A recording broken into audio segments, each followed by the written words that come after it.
The world thinks that intelligent people live easy lives. But you know what's strange? The most intelligent and emotionally aware people you will ever meet in life are also the most exhausted people.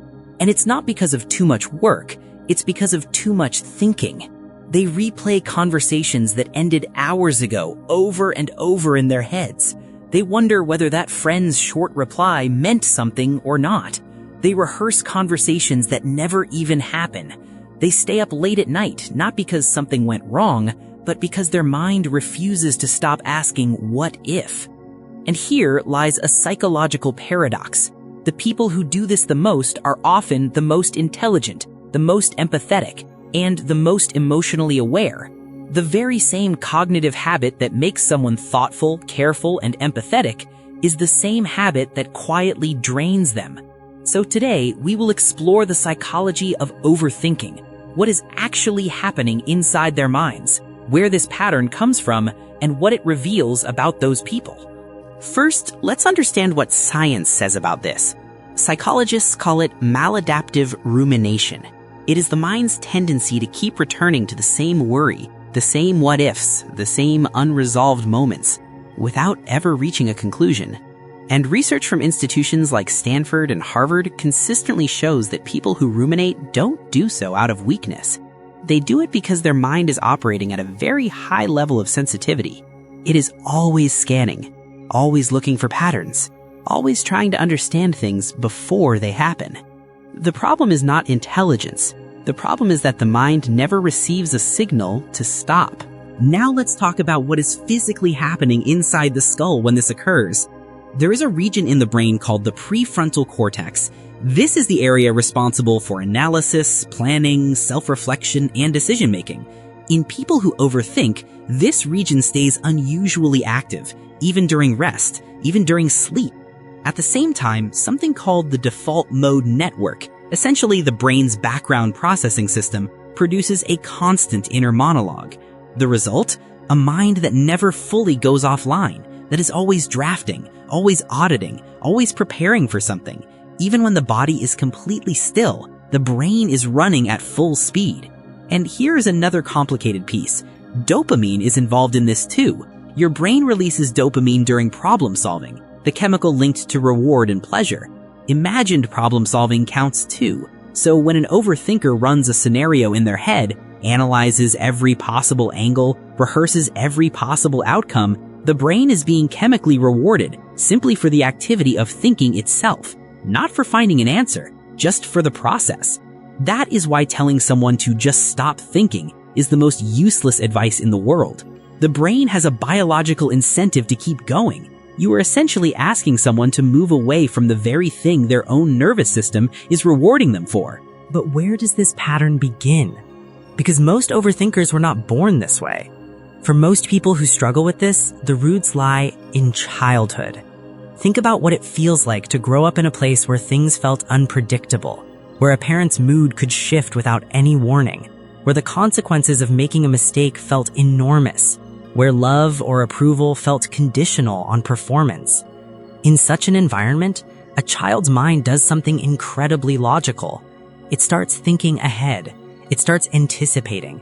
It starts simulating what could happen so that the child can be prepared in advance. In this context, overthinking is not a flaw. It is a survival strategy. It is a highly intelligent nervous system doing exactly what it was trained to do, to keep that child safe.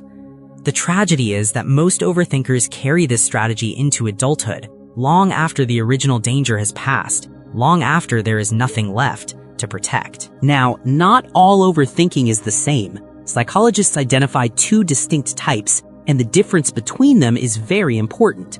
The first type is called reflective rumination. This is when someone looks inward to genuinely understand themselves, to process an emotion, to work through a complex situation with care and self-awareness.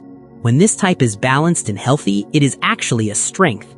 It is directly linked to higher emotional intelligence, deeper empathy, and better decision-making over time.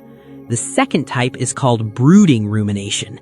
This is the dark version. It is passive, repetitive, and almost never leads anywhere useful. It is that 2 a.m. spiral where you replay a 3-day-old conversation and somehow end up questioning your entire personality. It ruins sleep. It creates decision paralysis. It turns normal social interactions into things that get overanalyzed for hours afterward. And here is the difficult part. Most overthinkers constantly move back and forth between both types. A moment of genuine self-reflection can slide almost invisibly into a spiral.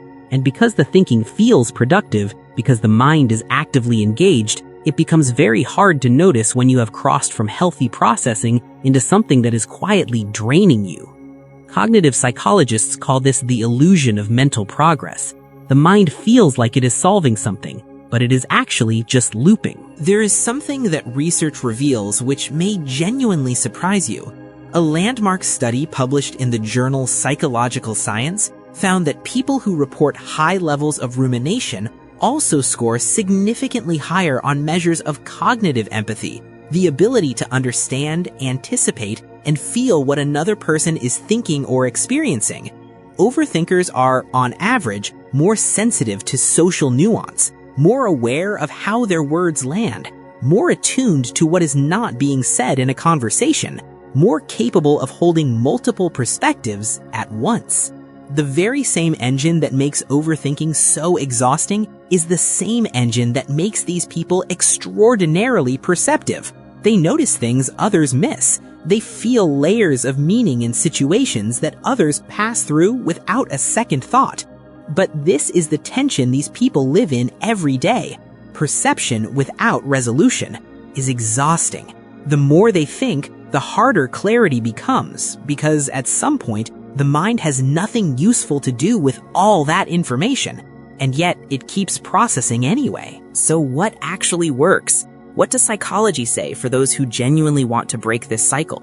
Therapists who specialize in this area often do not try to shut thoughts down completely. Instead, they focus on changing the relationship a person has with their own thinking. A powerful approach comes from acceptance and commitment therapy, which teaches something called cognitive defusion. The idea is to create a little distance between yourself and your thoughts. Rather than experiencing a thought as reality, you learn to observe it as simply a thought. So instead of feeling this situation is dangerous and I need to figure it out right now, the reframe becomes my mind is generating a worry at this moment. One version pulls you completely into the spiral. The other gives you just enough space to breathe, to pause, to choose how to respond. It is a small shift, but psychologically, it changes almost everything. All of this, the neuroscience, the childhood patterns, the empathy research, ultimately points toward one thing. Overthinking is not a character flaw. It is not evidence of weakness, instability, or a broken personality. At its core, it is a highly active mind that learned very early that staying alert was the safest way to navigate an uncertain world. The goal is not to silence that mind. The goal is to slowly, gently teach it that the danger it once protected you from is no longer at the door, that it is allowed to slow down, that rest does not mean being caught off guard. And perhaps most importantly, if you recognized yourself in any of what was said today, that recognition itself is not a small thing. Understanding why your mind works the way it does will not erase the pattern overnight, but it does change the relationship you have with yourself. And sometimes that is exactly the place where healing begins.